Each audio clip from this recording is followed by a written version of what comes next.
Distintos funcionarios cubanos han afirmado que el país estaría bajo una economía de guerra. Una de las menciones más recientes fue al anunciar un nuevo paquete de medidas para ajustar el plan y el presupuesto de 2024. La viceministra primera de Economía y Planificación de Cuba, Mildred Granadillo de la Torre, declaró que las medidas buscan ajustarse a las condiciones de una economía de guerra. En medio de una crisis generalizada que ha provocado el aumento de la pobreza, el éxodo migratorio más grande de la historia del país y en un escenario de represión contra las voces disidentes o críticas de las políticas estatales, es que resurge el término en el discurso público gubernamental. Pero, ¿qué es una economía de guerra y qué significa que el Estado cubano se declare así?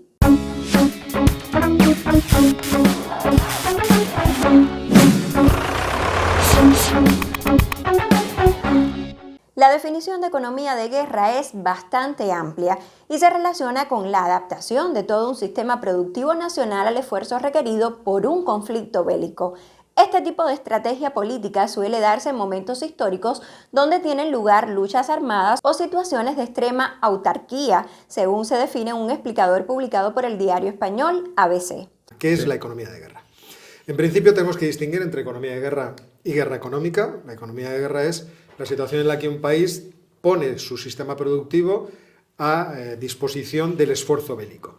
Y la guerra económica es cuando tú pones a disposición de acabar con la economía de otro país todos los recursos que puedas. Sí. Entonces hay vamos a decir, una diferencia bastante notable entre una cosa y la otra. En la Primera y la Segunda Guerra Mundial, los recursos disponibles se destinaron fundamentalmente a la producción de armamento y sectores como el de los alimentos estuvieron caracterizados por un fuerte racionamiento. Desde ese punto de vista, la economía de guerra podríamos decir que depende en primer lugar de las circunstancias internas del país, es decir, cuántos recursos tengo, qué mano de obra puedo aplicar a este esfuerzo bélico, qué tipo de capital fijo tengo dentro del país para poderlo utilizar, en fin, todas estas cosas, y por otra parte también de las circunstancias externas. En la actualidad, la aproximación a una economía de guerra también implica una gestión diferente de algunos recursos y a menudo un mayor control gubernamental sobre las industrias, la reasignación de recursos y la priorización de la producción de defensa. Stefano Mansocchi, profesor de Economía Internacional en la Universidad Luis Guido Carli en Italia, ha hablado que de una economía de reservas más que de una economía de guerra. En Cuba, el término se ha usado más para justificar nuevas medidas económicas tras la debacle que se vive en la isla por el sistema económico imperante y la cúpula enquistada en el poder, aunque la narrativa oficial se lo achaca más a las sanciones de Estados Unidos. Esta última sesión de la Asamblea del 2023 puede marcar el inicio de una nueva tendencia en el comportamiento de la economía cubana. Economía de guerra la hemos llamado, porque debe operar en un escenario de política de máxima asfixia, diseñada y aplicada contra un pequeño país por el más poderoso imperio de la historia. En diciembre de 2023, el ex viceprimer ministro y titular de Economía y Planificación, Alejandro Gil, destituido el pasado febrero e investigado por presunta corrupción, también declaró públicamente que Cuba estaba enfrentando un escenario de economía de guerra.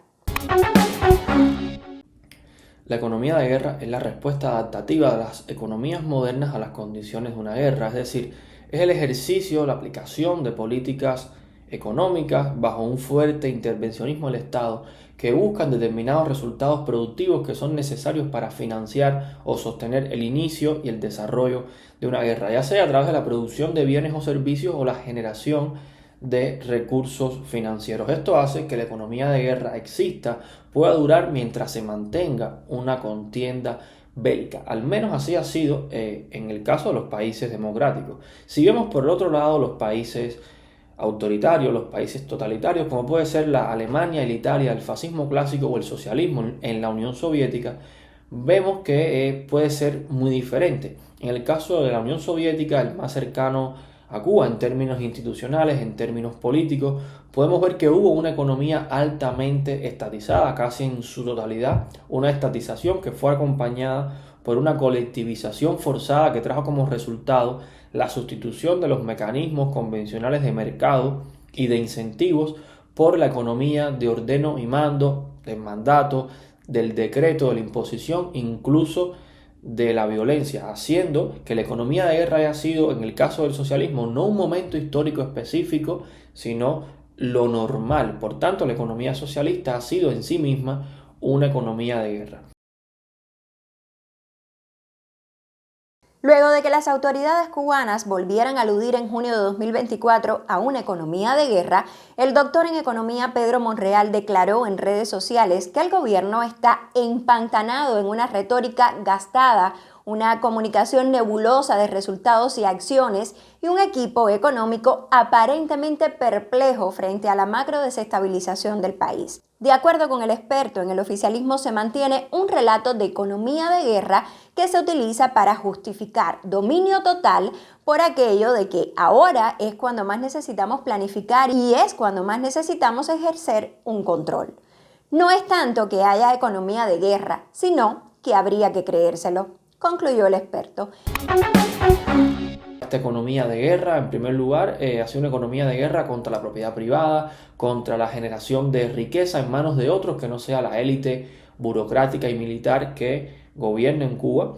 Sin embargo, no ha arrojado los beneficios propios de una economía de guerra. Es decir, Cuba tiene una economía de guerra incapaz de hacer frente militarmente a las agresiones que declara que puede recibir, y al mismo tiempo no ha desarrollado efecto multiplicador, un desarrollo, una expansión de la economía propia de otros escenarios donde una economía de guerra ha sido favorable.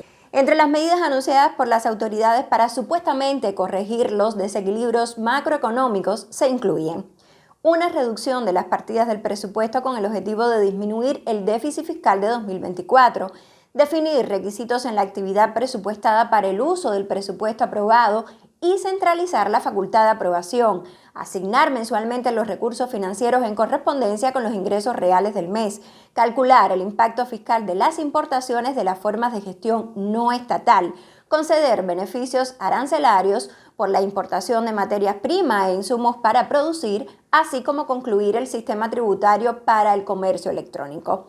Se aplicará una política de precios únicos, según las autoridades, en igualdad de condiciones para todos los sujetos de la economía, afectando tanto al sector estatal como al no estatal.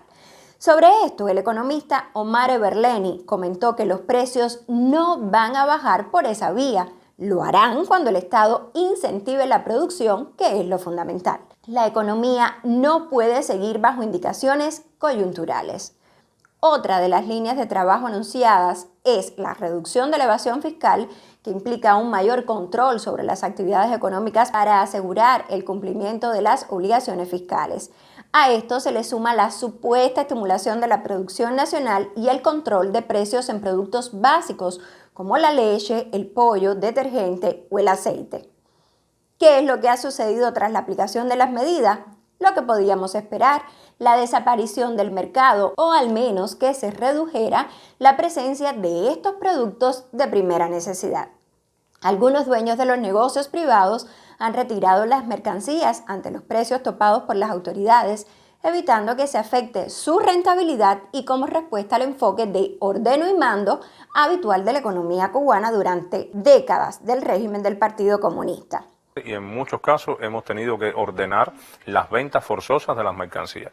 En el día de ayer fueron 192 acciones de hacer, o sea, donde combinamos a la venta de las mercancías, fundamentalmente pollo, aceite, es de las mayores violaciones que hemos encontrado, y sin tener una cifra de cierre en una información preliminar, porque todavía se están haciendo los cierres estadísticos de la jornada de hoy, ya habíamos computado 151 acciones de venta forzosa de los productos. El economista Pedro Monreal señala que lo más llamativo del nuevo paquete de medidas es la intención de posponer e incluso paralizar las inversiones que no sean imprescindibles, pero el crecimiento y el desarrollo dependen de la inversión. Como apunta el experto, en Cuba, hasta ahora, las inversiones imprescindibles han sido las del turismo. ¿Continuarán? Se pregunta Monreal, nosotros y seguro muchísimo de ustedes. La economía cubana no logra constituirse como una economía de guerra propiamente dicho, más allá de tener un diseño institucional de economía de guerra, sino que en la práctica termina funcionando como una economía de guerrilla, de rapiña, de simplemente desgaste y de lucha de muerte y huye para lograr determinados objetivos y no en un proyecto de gran alcance como puede ser una verdadera economía de guerra funcional como las que se han conocido a lo largo de la historia. En 2023, la inflación oficial, que es más pequeña que la real, se disparó en la isla al 30%, pero economistas como Pavel Vidal aseguran que la inflación podría estar en más de un 100%. Ante este escenario, la economía se contrajo un 1.9% el pasado año, según las estimaciones oficiales, que siempre, hay que decirlo, hay que tomarlas con pinzas ante la falta de mecanismos de control independientes. Esto exacerbó la crisis económica agravada durante los últimos 5 años, escasez de alimentos, medicinas y artículos de consumo básicos, cortes prolongados de corriente eléctrica, desabastecimiento de combustible, caída del poder adquisitivo, la devaluación del peso cubano frente al dólar y la disminución del turismo. Los habitantes en la isla se enfrentan, además, a la escasez de agua potable, el deterioro en los sistemas de salud y educación, el aumento de los desechos en la vía pública y la propagación de enfermedades. La agricultura y producción industrial también han disminuido. El régimen tiene problemas de liquidez y depende de las importaciones o subsidios de aliados políticos. Mientras, el país se hunde en medio de las constantes promesas de la cúpula en el poder de un bienestar social que no llega, y los constantes reajustes económicos y luego los procesos de rectificación de errores. Parece clara la incapacidad de las autoridades para garantizar condiciones mínimas de normalidad, porque falta voluntad política para aceptar cambios sustanciales en el ineficiente modelo impuesto, a pesar de que se afecte cada día más el cubano de a pie.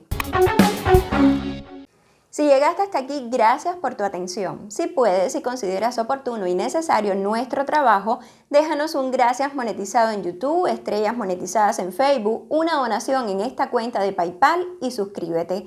También puedes seguirnos en redes sociales y compartir este y otros videos para que más personas estén mejor informadas. Saludos.